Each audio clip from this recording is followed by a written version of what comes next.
The Presidency and the Industrial Development Corporation are taking stock of the presidential stimulus package that was rolled out about 2 years ago to mitigate against some of the employment issues that were emanating from COVID-19. There have been various projects that have been rolled out across the country, and today we see some of those beneficiaries coming to the city of Johannesburg, Ponte, to be specific, to take stock of where they are and those well-needed interventions coming from the Presidency, working with the IDC. I'm going to bring into the conversation now Kate Phillip, who joins us as a representative from the presidential stimulus package, employment package, just coming through to let us in on, are we getting the best of what we saw in terms of that 800 million rand fund that was passed out, and these projects that have been designed in the communities to bring about social economy and getting the best out of the jobs that have been created in this space. Welcome to the SABC.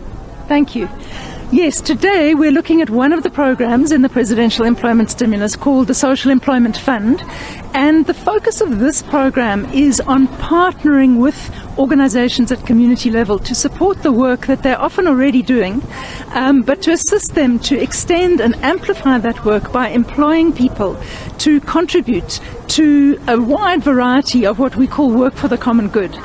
That work for the common good, the initiative comes from communities, and so it can take a wide variety of forms. So today we heard about work from sisterhood advocates, paralegals who've been trained to support victims of gender-based violence.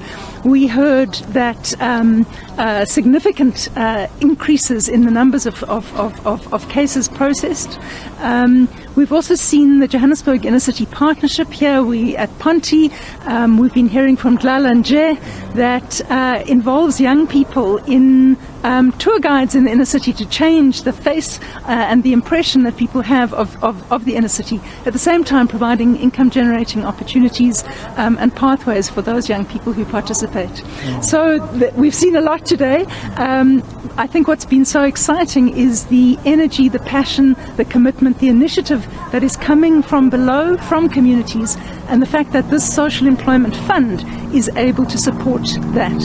I mean, initially we were talking about 28 identified organizations or projects that would look at ensuring that we get the best out of the 800 million rand, and we're looking now at increasing some of these projects so that at least we get the best out of them. How have we been faring where this is concerned? And also let's talk about that policy solidification that would be needed here to ensure that we get the best, we continue to get the best out of this fund.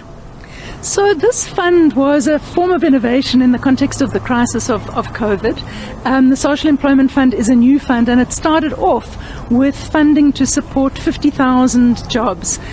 These jobs take many different forms all over the country, and as you've indicated, we have 28 strategic implementing partners all over the country doing work of a wide variety of kinds. I think what we've seen in this inception period, if you like, over the last 2 years is the enormous potential of this approach. In fact, the number of applicants who qualified for the fund in its very first round of applications could have created 300,000 jobs instead of the 50,000 that were funded.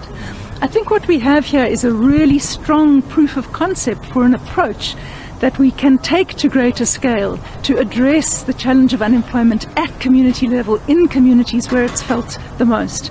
So really the policy challenge is how can we amplify and support and take forward an approach that is actually delivering really strong impacts and results. All right, Kate, thank you very much for your time. Kate coming through there from the presidential stimulus employment package, just letting us in on the work that they're doing on the ground. Of course, they're working towards ensuring that there's policy that supports this fund, supports these projects. They're looking at increasing that, fund to ensure that we get the best out of it. But here we're talking about projects in the education space, gender-based violence issues that are tackled here. We're talking about infrastructure development. We're talking about the agricultural space as well, where those projects are concerned. But most of these people are men and women forming part of those that have been in the, out of the employ for quite some time, looking towards this project in terms of the creation of job coming through really at a time when the country's unemployment rate is really shocking at this point in time. So we're looking at the Presidency, working with the IDC to ensure that this funds is increased and we get the best out of those projects where the increase or the structures in terms of the